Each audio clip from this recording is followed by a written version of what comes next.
Assalamualaikum warahmatullahi wabarakatuh.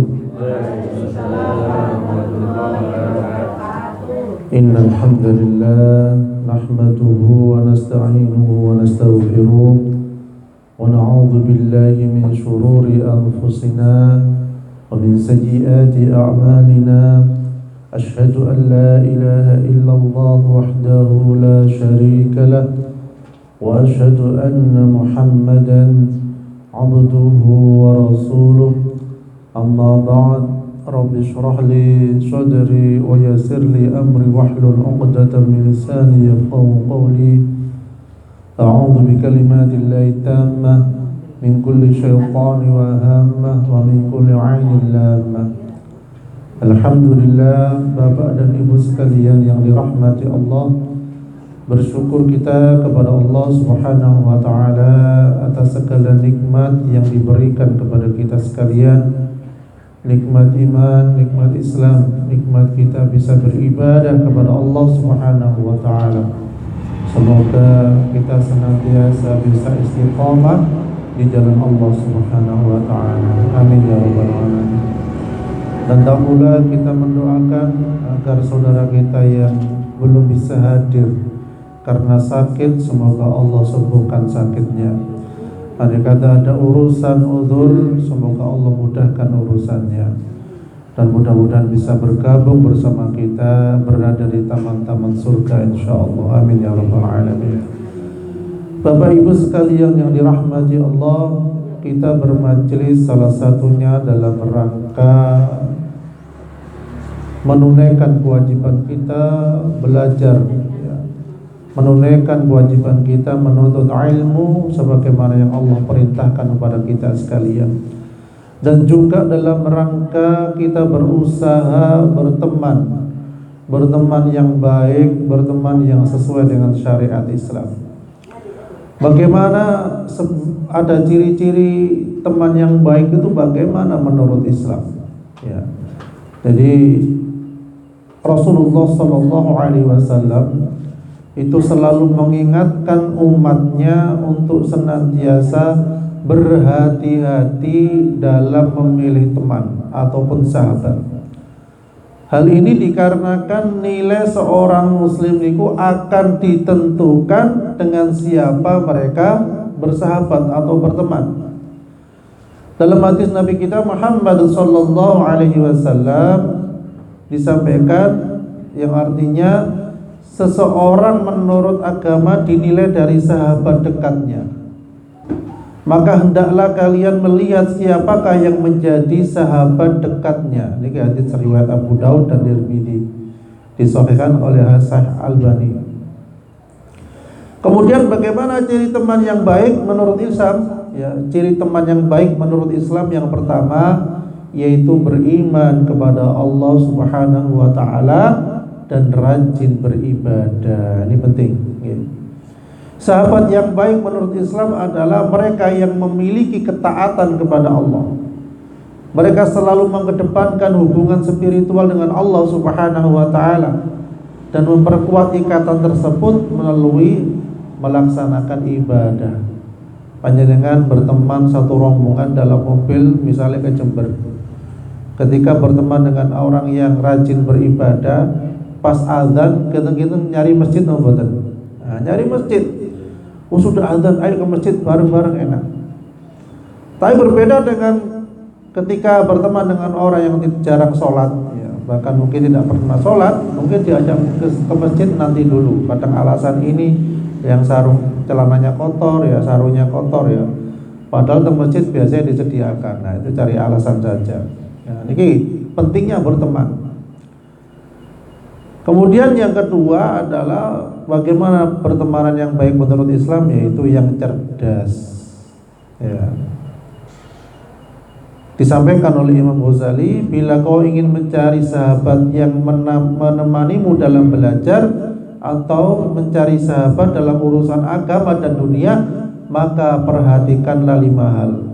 Pertama, akalnya. Ya, tiada mengandung kebaikan persahabatan dengan orang yang kurang akal, gak cerdas. Maksudnya tidak mengingat akhirat. biasanya berakhir dengan keengganan atau perpisahan. Ya, perilaku terbaiknya menyebabkan kemudaratan untukmu, padahal dengan perilakunya dia bermaksud agar dirinya berarti untukmu.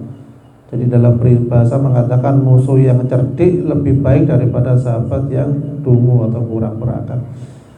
Rasulullah SAW mengatakan siapa manusia yang cerdas itu, yaitu yang senantiasa mengingat akhirat, mengingat kematian, dan bersiap diri untuk menujunya.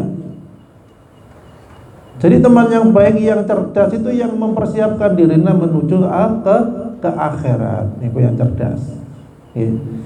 Kemudian yang ketiga adalah kita melihat teman itu sosok yang ceria, yang tenang. Karena teman yang tenang itu insya Allah termasuk yang dicintai oleh Allah dan Rasulnya. Karena untuk menjadikan tenang itu prosesnya yaitu taat beribadah. Menjadikan tenang itu prosesnya adalah juga gemar bersedekah. Menjadikan tenang itu prosesnya juga selalu zikrullah, bersolawat kepada Nabi kita Muhammad sallallahu alaihi wasallam.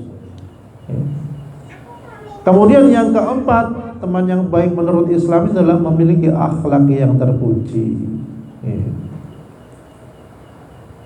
Sahabat yang baik adalah mereka yang memiliki budi pekerti yang baik, tidak hanya dalam keadaan normal, namun juga ketika mereka sedang marah. Seorang muslim yang mampu mengendalikan emosinya saat marah dianggap memiliki kemampuan untuk menonjolkan akhlak yang baik. Jadi akhlak terpuji ini pun mampu mengendalikan marah walaupun kadang ia pegel. Kita mau dalam keluarga, mau ada anak, ada istri, kadang salah satunya megeli, gitu betul. Nah, ini hal yang biasa. Nah, pamali berteman. Tapi mengendalikan emosi ketika pegel itu baru terbaik, orang yang kuat menurut Islam. Jadi orang yang kuat itu bukan pandai bergulat, tapi bisa menahan diri ketika marah. Ketika berdiri cepat duduk kok saya pengen mangkel ya. Berbaring kok tetap mangkel, berwudu kok tetap mangkel nggih, selalu teng jeding nggih. Adem insyaallah. Malah kademen bae. Nah, itu cara mengendalikan emosi. Karena ketika emosi nggak terkendali, pahala-pahala bisa habis. Lisan tak berucap macam-macam. Doa pun kadang mendoakan anak ataupun seorang suami mendoakan istrinya kadang keceplosan. Lah niki bahayanya marah niku dampaknya besar. Sakit keceplosan doa yang tidak baik, malaikat lewat, bisa jadi doa itu terkabulkan. Kadang seorang tua mengatakan, oh anak saya nakal, ada tamu anak saya nakal. Padahal nggih aktif sanes nakal. Dirubah kata-kata nakal menjadi aktif.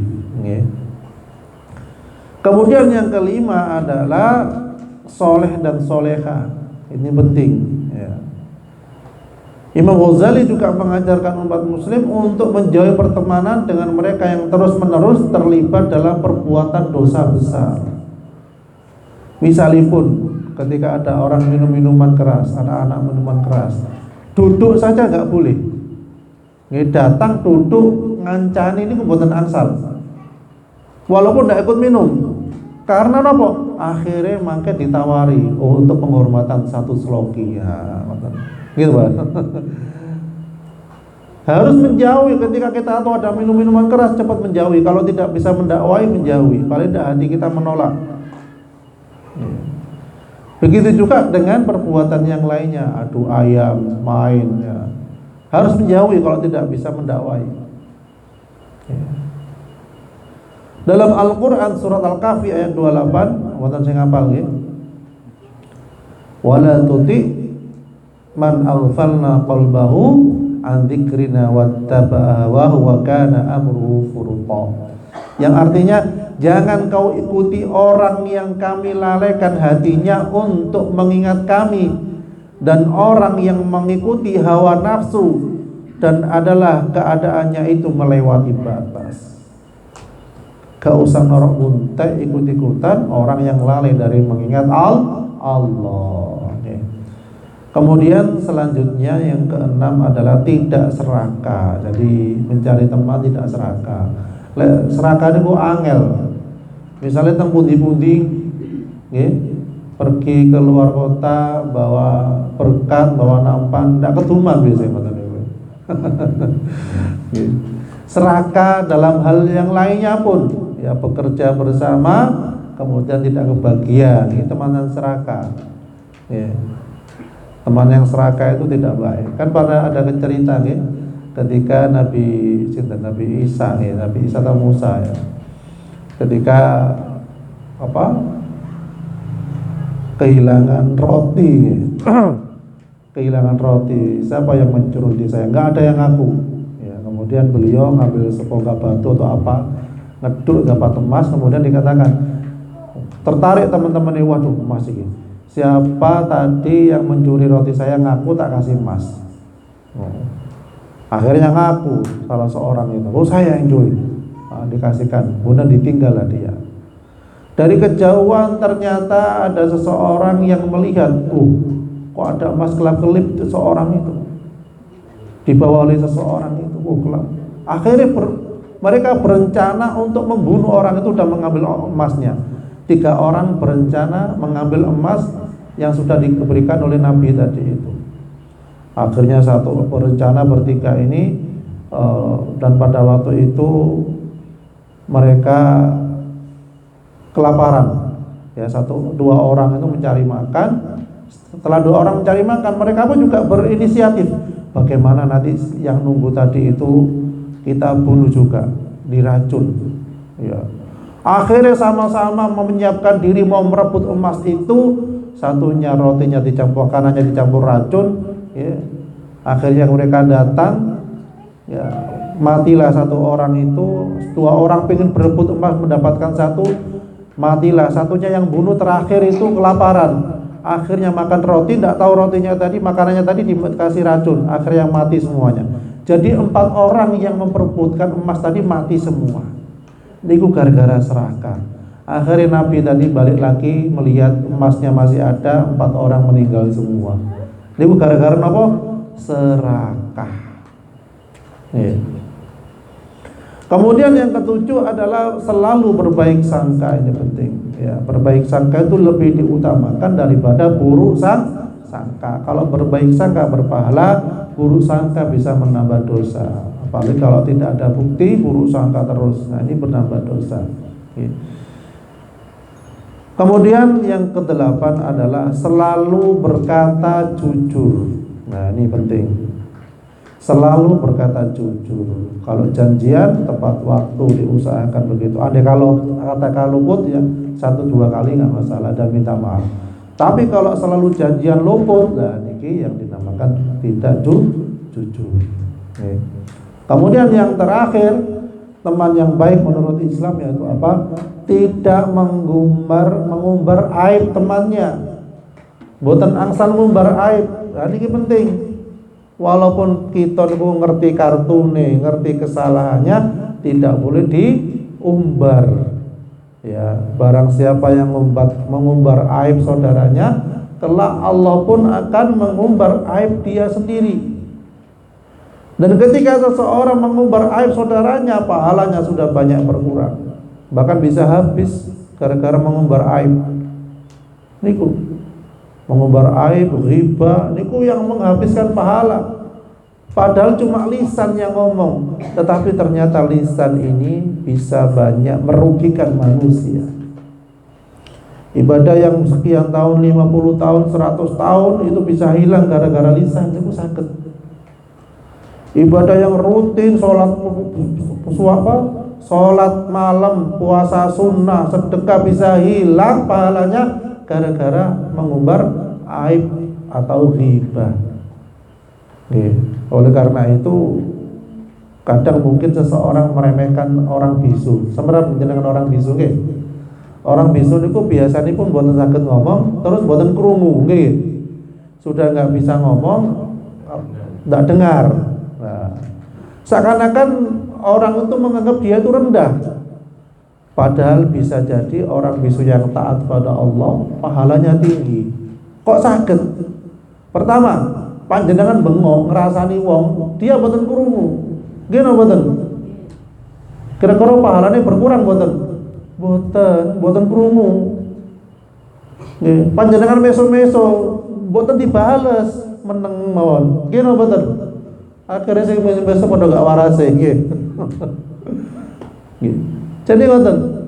Artinya apa? Tiang bisu ini bisa jadi ketika dia taat pada Allah itu bisa jadi lebih masuk surga duluan. Tetapi ketika kita berteman dengan orang bisu mengajak kepada kebaikan, insya Allah ketika kita belum nyampe surga ditolong oleh dia. Masya Allah. Kula teng Semboro wonten majelis taklim. Dan tiang bisu niki seringkali hadir. Pekerjaannya mijet. Bagi-bagi beras nopo dia hadir. Majelis rata-rata insya Allah hadir. Walaupun cuma menang tok. Apa dapat pahala? Insya Allah dapat pahala walaupun gak krungu cuma delok tok. Jadi ngoten. Dan alhamdulillah kita diparingi peninggal, diparingi pendengaran, diparingi lisan, saged insya Allah bisa banyak beribadah kepada Allah Subhanahu wa taala. Jadi oleh karena itu pentingnya menjaga kehormatan kaum muslimin. Jangan selalu mengukur seorang dengan masa lalunya. Nah, ini boten angsal. Nggih, jangan mengukur seseorang dengan masa lalunya. Waktu kecil bedik, remaja meler, nggih, dewasa nyolongan, nggih. Itu belum tentu ketika sudah usia 40 ke atas, 50 tahun ke atas sama perbuatannya. Bisa jadi bertobat. Ada perampok kelas kakap, okay. Pada zaman dahulu ya para salafus saleh itu cuma jadi perampok kelas kakap ketika dia datang pasti banyak yang takut. Tapi karena mendengarkan ayat Allah, dia bertobat pada Allah jadi ulama besar. Jadi jangan selalu menilai orang dengan masa lalunya. Mungkin kita pernah berteman di sekolah dulu nakal, nyolongan, gelutan misalnya. Sekarang bisa jadi beda, taat pada Allah. Lah yang kita nilai kapan? Yang kita nilai itu di akhirnya bukan di awalnya. Karena Allah Subhanahu wa taala menilai manusia, dia menjadi hamba Allah yang husnul khotimah atau bukan, itu ketika di akhir hayatnya dia mengucapkan la ilaha illallah, insya Allah termasuk husnul khotimah. Walaupun kelihatan di manusia itu kelihatan banyak dosanya, tapi Allah itu yang menentukan semuanya di akhir. Jadi manusia tiang niku dinilai di akhirnya. Tidak boleh mengolok, mencemooh dosa seseorang. Karena apa? Dalam hadis dikatakan, barang siapa yang mengolok, mencela dosa seseorang, dia tidak akan mati kecuali dia juga akan melakukan dosa yang sama. Bayangkan, ancamannya ngoten. Allah Subhanahu wa taala sangat mencintai hambanya. Jika seorang hamba melakukan dosa 1 tahun, 2 tahun, bahkan 10 tahun, ya, mungkin tidak langsung dibuka aibnya oleh Allah. Mungkin tidak langsung Allah menghukumnya. Allah menunggu kapan hambaku ini bertaubat. Baru lewat kabajat Allah ingatkan. Ya. Itu cara Allah bagaimana mengingatkan hambanya. Ya. Jadi penting bagi kita menjaga lisan kita untuk tidak mengumbar aib saudara. Bahkan dalam keluarga, bahkan antara suami dan istri itu juga penting. Ya. Ibu-ibu misalnya pun ya, ada kekurangan, bojoku ngorokan, nek ngorok wis ngorok buantar gak iso turu walaupun cuma sepele ya, tetapi niku saged mawon mengumbar aib nggih. Bapak iki ngoten, bojoku gembro tak dijak anu mlaku gak kuat misalnya ngoten. Nah niku walaupun sepele tapi khawatir mengumbar aib ya. Yang kita lakukan adalah kebaikan-kebaikan walaupun tidak menyebutkan secara jelas ya. Jadi ngoten Bapak Ibu sekalian dirahmati Allah. Napa wau yang pertama, berteman itu dalam Islam bertakwa, beriman kepada Allah Subhanahu wa taala dan rajin beribadah. Yang kedua napa, Bu?